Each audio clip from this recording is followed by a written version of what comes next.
नमस्कार दोस्तों, टीम आयाम के यूट्यूब चैनल पर आपका स्वागत है। इंडियन ज्योग्राफी में हम आज नदी तंत्र शुरू करेंगे, मतलब अफवाह तंत्र पढ़ेंगे। भारत का अफवाह तंत्र, नदियों का तंत्र पढ़ेंगे। कुल मिलाकर बात करें तो अपन आज नदियां शुरू करने जा रहे हैं इंडियन ज्योग्राफी में। हमने अब तक भारत का सामान्य विस्तार और भौतिक परिचय पढ़ा, उसके बाद हमने पूरे भौतिक प्रदेश पढ़ लिए। 4 भौतिक प्रदेश है, उन सभी को हमने पढ़ा एक एक करके। आज इस लेक्चर से हम नदी तंत्र शुरू कर रहे हैं। अफवाह तंत्र, अफवाह तंत्र, अफवाह तंत्र का मतलब होता है नदी तंत्र। नदी सिस्टम किस तरह का है भारत का, ये अपन आज के लेक्चर से शुरू करेंगे। अभी हम इसके बारे में जानकारी करेंगे कि होता क्या है, कितने भागों में बांटा गया है भारत का नदी तंत्र। ये बेसिक जानकारी अपन यहाँ पर शुरू में प्राप्त करते हैं। तो भारत के नदी तंत्र को 2 हिस्सों में बांट करके पढ़ा जाए। भारत के नदी तंत्र को 2 हिस्सों में बांट करके पढ़ा जाता है। 2 हिस्से कौन कौन से? एक तो हिमालय का नदी तंत्र, दूसरा प्रायद्वीपीय भारत का नदी तंत्र। 2 हिस्सों में मोटे मोटे तौर पर भारत में नदियों को बांट करके पढ़ा जाता है। अगर आपको नदियां पढ़नी हो भारत की तो आपने नॉर्मली 2 हिस्सों में बांटेंगे। पहला हिस्सा कौन सा? हिमालय नदी तंत्र।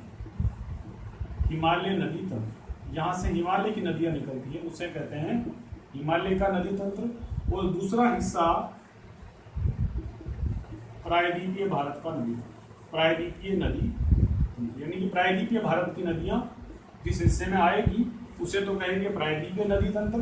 और जो हिमालय से निकलने वाली नदियों का समूह होगा, हिमालय से निकलने वाली नदियां होगी, उन्हें अपन हिमालय नदी तंत्र के तहत पढ़ेंगे। ये 2 बेसिक वर्गीकरण हमें भारत की नदियों के मामले में पढ़ने के लिए शुरुआत से करने होते हैं। तो इस तरह से हमने एक तंत्र बनाया हिमालय नदी तंत्र और दूसरा हमने तंत्र बनाया प्रायद्वीपीय भारत का नदी तंत्र। इनको अपन एक एक करके दोनों को पढ़ेंगे।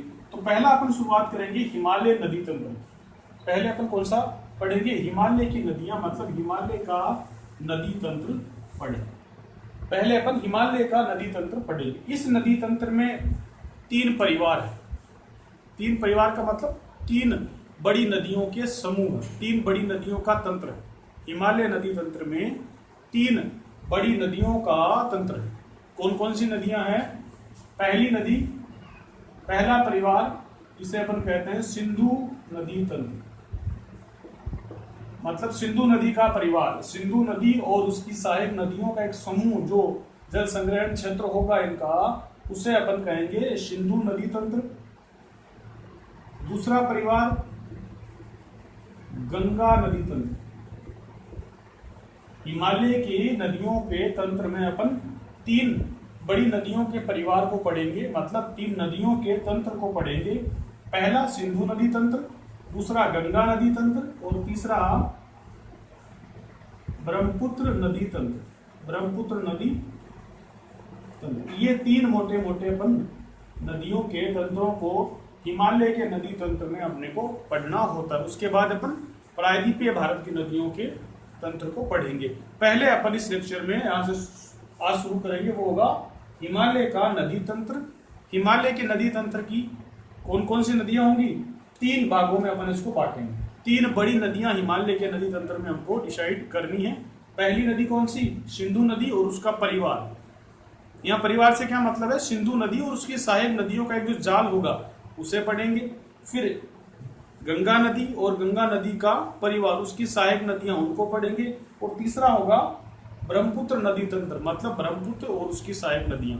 तो आज अपन पहले करेंगे सिंधु नदी तंत्र। उससे पहले अपने को देखना है कि हिमालय नदी तंत्र की विशेषताएं क्या है। भाई यहाँ मोटा मोटी बातें कौन सी होगी, तो हिमालय नदी तंत्र के बारे में हमें सभी में कॉमन देखने को मिलेगी। उन बातों को भी हमें हिमालय नदी तंत्र की विशेषताओं के रूप में लिख लेना, मतलब हिमालय नदी तंत्र की विशेषताएं क्या है।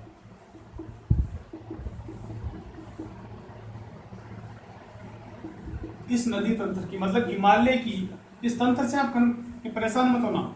सिंपल सा बात है, हिमालय से निकलने वाली नदियां, हिमालय से निकलने वाली ये सभी नदियां जो होगी ना, ये सभी नदियां हिमालय से निकलने वाली है। यहाँ तंत्र से कंफ्यूज मत होना, बहुत बड़ा कोई नहीं। तंत्र का मतलब है सिस्टम, यहाँ से निकलने वाली नदियां याद रखो आप, ठीक है। तो हिमालय से निकलने वाली नदियों की कुछ कॉमन विशेषताएं हैं जो आपको याद रखनी है। पहली विशेषता क्या लिखनी है? अधिकतर नदियां पूर्ववर्ती हैं। यह शब्द कई बार पूछा जाता है। अधिकतर नदियां पूर्ववर्ती हैं। सत्य असत्य वाले सवालों में परेशान कर सकता है। सत्य कथन असत्य कथन वाले सवाल भी पूछे जाते हैं। पूर्ववर्ती से क्या मतलब है? पूर्ववर्ती से मतलब है ऐसी नदियां जो हिमालय की उत्पत्ति से पहले भी बहती थी। ऐसी नदियां जो हिमालय की उत्पत्ति से, मतलब हिमालय के बनने से पहले भी इन नदियों का अस्तित्व था। आप कहने को कह सकते हो नदियां हिमालय से निकलती है, किंतु ये नदियां हिमालय के बनने से पहले भी निकलती थी। हिमालय के दूसरी तरफ तिब्बत से निकलती सभी नदियां ये तिब्बत की साइड से निकलती है, तो जहां हिमालय बना उससे पहले भी इन नदियों का उद्गम रहा था। ठीक है, तो इनके लिए बेसिक क्या बोला जाता है कि हिमालय नदी तंत्र की अधिकतर नदियां हिमालय की पूर्ववर्ती है, मतलब हिमालय से पहले भी बहती थी। हिमालय से पहले भी बहती थी। थोड़ा अजीब लग रहा होगा आपको कि हिमालय से पहले कैसे बह सकती है? हिमालय तो खुद बाद में बना, तब इनको नाम अपन हिमालय से निकलने वाली नदियां क्यों कहेंगे? आज इनका रास्ता हिमालय की तरफ से है, इसलिए हमें लगता है कि हिमालय से निकलती है। और बेसिक रूप से, मूल रूप से कहा जाए तो ये नदियां, इस तरह की नदियां जो होगी, सिंधु है, सतलज है, गंगा है, ब्रह्मपुत्र, ये नदियां हिमालय से भी पहले भी बहती थी। मतलब जब हिमालय नहीं था तब भी ये नदियां बहती थी। और आपने नाम सुना होगा तैथित सागर, उस तैथित सागर में अपना जल गिराती थी।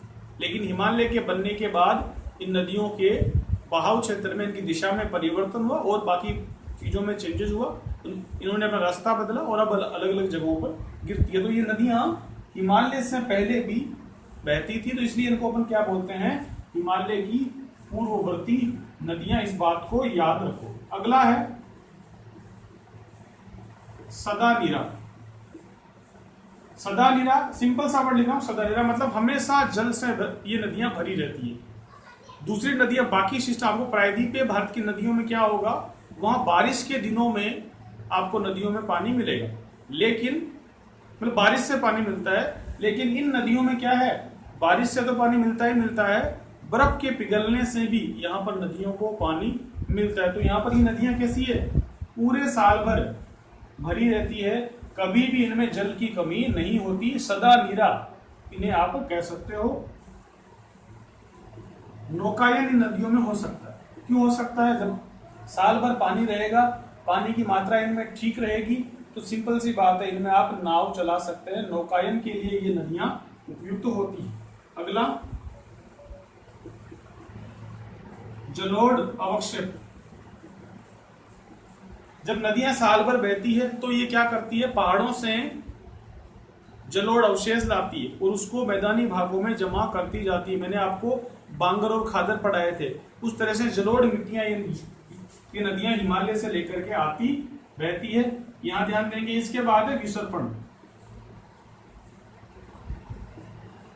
विसर्पण करती है ये नदियां, हिमालय की नदियां जब मैदानी भागों की तरफ प्रवेश करती है तब इनकी ढाल क्या हो जाती है, इनकी ढाल कम हो जाती है। और कम ढाल होने के बाद ये नदियां सांप की तरह विसर्पण करती है। विसर्पण का मतलब क्या होता है? सांप की तरह चलना। विसर्पण सांप की तरह चलती है। तो गंगा नदी तंत्र में ये विशेषता आपको सबसे ज्यादा देखने को मिलेगी। मैदानी भागों में ये नदियां विसर्पण करती है। और क्या विशेषता बन सकती है इनकी? छठी विशेषता, हिमालय में महाखड्डों का निर्माण करती रहती है। क्योंकि हिमालय इनके बाद में बना और जब हिमालय ये रास्ते में रुकावट पैदा करने लगा तो ये लगातार उस हिमालय को काटती रहती है और हिमालय में खड्डों का निर्माण करती रहती है। क्योंकि पानी के बीच में जब भी कोई आता है तो पानी उसे काट करके आगे बढ़ने का प्रयास करता है। तो यही काम नदियां कर रही है। उनके बीच में हिमालय आ गया तो वो तो हिमालय से पहले से बह रही है, तो वो क्या करती है, हिमालय को लगातार उसका अपरदन करती रहती है। मतलब उसको काट करके वहां पर गाज का, खड्डों का निर्माण करती रहती है। मतलब यहाँ पर आप कह सकते हो हिमालय का अगली विशेषता में लिख सकते हो हिमालय का लगातार अपर्दन कर रही है। हिमालय का लगातार अपर्दन कर रही है। ये इस हिमालय नदी तंत्र की विशेषताएं कॉमन विशेषताओं के रूप में आपको याद करना है। ये नदियां, अधिकतर नदियां ये कैसी है, पूर्ववर्ती है, मतलब यहाँ की अधिकतर नदियां हिमालय से भी पुरानी है, मतलब हिमालय से भी पुरानी है। क्या लिखोगे इसको दूसरे शब्दों में, हिमालय से भी पुरानी है। ये नदियां हिमालय से भी पुरानी है, सदा निरा है, यहाँ पर नौकायन हो सकता है क्योंकि पानी की मात्रा इन नदियों में ठीक ठाक रहती है। जलोढ़ निक्षेपण होगा, मतलब जलोढ़ मिट्टी अपने साथ लेकर के आती है। विसर्पण करती है क्योंकि मैदानी भागों में इनका बहाव जो है, इनका ढाल है वो कमजोर हो जाता है, तो ये विसर्पण सांप की तरह चलती है। हिमालय में खड्डों का निर्माण करती है और लगातार हिमालय का आवर्धन करती रहती है। ये इस तंत्र की नदियों की एक कॉमन विशेषता हमको याद रखनी है। इसके बाद अपन शुरू करते हैं पहला नदी तंत्र, जिसे अपन कहेंगे सिंधु नदी तंत्र। हिमालय की नदियों में अपन पहले कौन सी नदी पढ़ेंगे, सिंधु नदी पढ़ेंगे। हिमालय की नदियों में हेडिंग लगाइए, हिमालय की नदियां, हिमालय नदी तंत्र। और हिमालय नदी तंत्र में अपन पहली नदी जो पढ़ेंगे वो होगी सिंधु नदी। सिंधु, मैं लिखूंगा सिंधु नदी तंत्र, सिंधु नदी तंत्र। सिंधु नदी तंत्र से मतलब क्या होगा, सिंधु नदी का परिवार। देसी भाषा में आप लिखना चाहो तो सिंधु नदी का परिवार, मतलब इसकी सहायक नदियां और ये खुद, इसे अपन सिंधु नदी तंत्र कहेंगे। तो इसमें पहली विशेषता में क्या लिखूंगा, मुख्य नदी कौन सी है, यहां की मुख्य नदी कौन सी, सिंधु, ठीक है। फिर कहेंगे इसका उद्गम कहां होगा, यहाँ की मुख्य नदी कौन सी, सिंधु। और सिंधु नदी का अगर मैं कहूं कि उद्गम कौन सा है, तो सिंधु नदी का उद्गम हमें कहां करेंगे अपन, मानसरोवर झील के निकट, मानसरोवर झील के निकट बोखरचू हिमनद, क्या करेंगे, बोखरचू हिमनद, बोखरचू हिमनद। कई किताबों में चेमा युंगडुंग ग्लेशियर भी लिखा हुआ है, तो उसको भी आप दिमाग में रखिएगा, चेमा युंगडुंग ग्लेशियर से। ये या तो ऑप्शन में यह आ सकता है, मतलब यहाँ पे कैलाश भी लिखा हो सकता है मानसरोवर, या कैलाश मानसरोवर, या लिखा होगा बोखरचू हिमनद, या लिखा होगा चेमा युंगडुंग ग्लेशियर। जो भी आए आपको इनमें से एक ऑप्शन आएगा, उसे आप एमसीक्यू में क्लिक कर सकते हैं, यहाँ पर उसमें गोला भर सकते हैं। तो उद्गम कौन सा हुआ, कैलाश मानसरोवर के निकट बोखरचू हिमनद से, या फिर नाम क्या आ जाएगा, चेमा युंगडुंग ग्लेशियर से आएगा। हम इसको मानचित्र के सहारे देखने का प्रयास करते, इस नदी को अपन यहां पर मानचित्र के सहारे देखने का प्रयास करते। मैं छोटा सा मानचित्र साइड में बना देता हूं।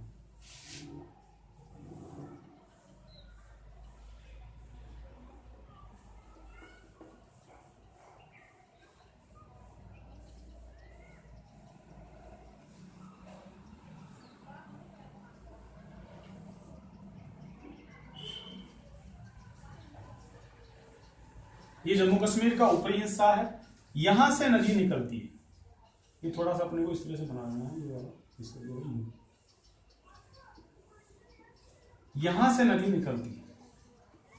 ये आप कह लो कि बोखरचू हिमनद है। ये हिस्सा जो है इसे अपन कह देंगे कि ये बोखरचू हिमनद है, और यहां से सिंधु नदी का उद्गम होता है। ये तिब्बत का इलाका है, ये भारत का हिस्सा नहीं है, ये तिब्बत का हिस्सा है। तो तिब्बत के बोखरचू हिमनद से सिंधु नदी निकलती है। किधर बहती है, उत्तर पश्चिम की ओर। ये जो हिस्सा है ना, ये दिशा आएगी उत्तर पश्चिम की ओर। यहां पर भारत में लद्दाख शुरू हो जाएगा। ये लद्दाख का इलाका शुरू हुआ ना, तो यहां से भारत में लद्दाख शुरू हुआ। ये यहां यूं चलती हुई, यहां नंगा पर्वत से यूं कैंची मोड़ लेकर के इधर से फिर पाकिस्तान की ओर चली जाएगी। ये अपने को सिंधु नदी का एक तरह से रास्ता कच्चे चित्र के रूप में मानचित्र में बनाना है। हल्का सा मानचित्र बनाओ, हल्का सा मानचित्र बनाओ इस तरह से। ये ठीक है, और यहां पर हमको लद्दाख से इसको प्रवेश कराना है और इसको इस तरफ चलाते हुए यहां पर नंगा पर्वत से इसको यूं मोड़ लेना है, इधर मुड़ते हुए इधर फिर पाकिस्तान की ओर इसको प्रवाहित कर देना है। तो सिंधु नदी का उद्गम समझ में आया, तिब्बत में मानसरोवर झील के निकट बोखरचू हिमनद से इसका उद्गम होता है।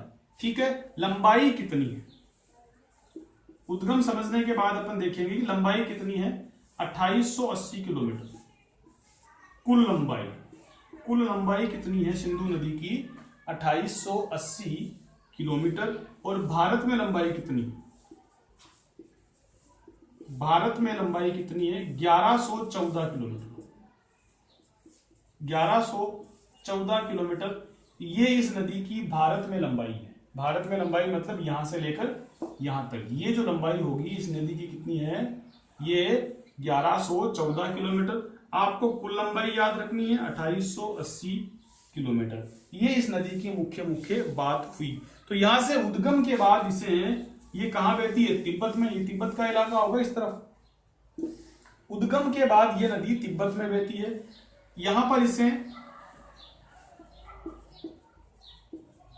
तिब्बत में ये उत्तर पश्चिम की तरफ, तिब्बत में ये नदी उत्तर पश्चिम की तरफ बहती है। यहां इसे ये नोट साथ साथ में लिख लीजिए। तिब्बत में ये नदी उत्तर पश्चिम की तरफ बहती है। यहां इसे सिंगी खंबाब, इसका मतलब होता है लोयंस माउथ। अंग्रेजी में क्या समझेंगे इसको? वहां की स्थानीय भाषा का नाम है सिंगी खंबाब। तो इसे लोयंस माउथ, सिंगी खंबाब कहते हैं।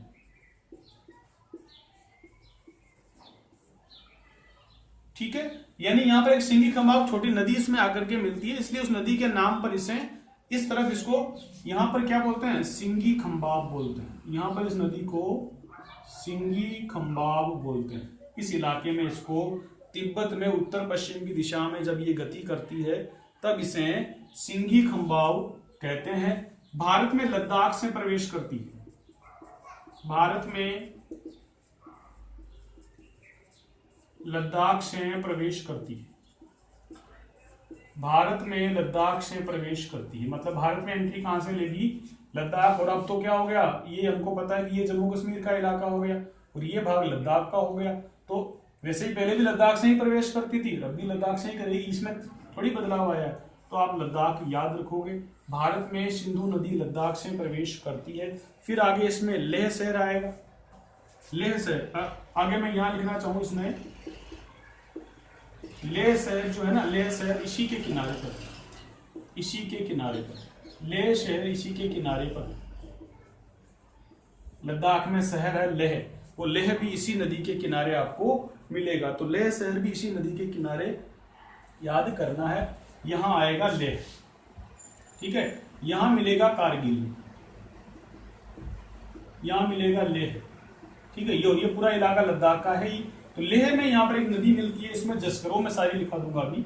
ये अपन शहर देखते हैं। लद्दाख से प्रवेश हुआ, लेह आया, फिर कारगिल आया। यहां पर एक जगह आएगी नंगा पर्वत। उस नंगा पर्वत से ये मोड़ लेकर के पाकिस्तान की इधर नीचे की तरफ दक्षिण पश्चिम मोड़ लेकर के फिर पाकिस्तान में एंट्री कर लेती है। तो ये इस नदी की यात्रा हमने यहां से शुरू की। बोखरचू हिमनद से बहना शुरू किया तिब्बत में, कैलाश मानसरोवर के पास, तिब्बत में वही लद्दाख से भारत में प्रवेश किया, लेह होते हुए कारगिल होते हुए नंगा पर्वत से मोड़ लेकर के इधर पाकिस्तान में ये प्रवेश कर जाती है। छोटी सी यात्रा हमको इन शॉर्ट सिंधु नदी के बारे में याद करनी है। इसके आगे अपन बढ़ते हैं। फिर क्या हमको क्या याद करना है? इसकी सहायक नदियों के बारे में समझना। इसकी सहायक नदियां, इसकी सहायक नदियां देखो, सहायक नदियां अब आजकल जो सवाल पूछे जा रहे हैं उसमें सहायक नदियों का मामला थोड़ा टफ होता जा रहा है। पहले हो सकता है सवालों में केवल सहायक नदी पूछ लिया जाता तो बड़ा आसान होता, 4-5 हमने रट रखी होती थी और वो किसी ट्रिक से करके वैसे जैसे ही अपन करके उनको आंसर देके आ सकते थे। लेकिन अब आजकल जो नए सवाल आ रहे हैं उनमें सहायक नदियों में क्या होने लगा है, बाएं तट की पूछ लेता है या फिर दाएं तट की पूछ लेता है, तब हमसे फिर मामला थोड़ा और टफ हो जाता है। अगर मैं आपको सिंधु की सभी नदियां एक साथ दिखा दूं और सवाल ये पूछ ले सिंधु की निम्नलिखित में से कौन सी नदी बाएं तट की नहीं है, या कौन सी बाएं तट की है, या बाएं तट की नदियों का समूह है, मतलब दाएं बाएं तट की स्पेसिफिकली आपको पूछ ले, तब आप सवालों को कैसे कर पाएंगे, तब मामला और टफ हो जाएगा। तो अपन क्या करेंगे, हम थोड़ा सतर्क होकर रहेंगे और इन नदियों में बाएं और दाएं तट की नदियां भी करते हुए जाएंगे। टफ लगेगा, थोड़ा याद करने में मुश्किल होगा, किंतु अगर एक बार याद हो गया तब कभी भी सवाल गलत होने की गुंजाइश नहीं बचेगी। क्योंकि अगर पूरा एक साथ याद करेंगे तो ऐसी रिस्क रहेगी कि शायद एग्जाम में हमको दाएं तट बाएं तट के बारे में पूछ ले, तब गलती हो जाए। इसलिए अपन प्रयास करेंगे कि पहले से अपन दाएं तट की और बाएं तट की नदियां तैयार करके रखेंगे, ताकि सारी तो वैसे याद हो जाएगी, और कभी अगर दाएं बाएं की पूछ भी ले तब भी हमसे गलती ना हो। तो अपन प्रयास करेंगे कि दाएं तट और बाएं तट की नदियां भी अपन साथ साथ में याद करते जाएं। तो मैं यहां अपने को समझना है कौन सी नदी दाएं तट की होगी, कौन सी बाएं तट की होगी। ये सिंधु बही, अब सिंधु में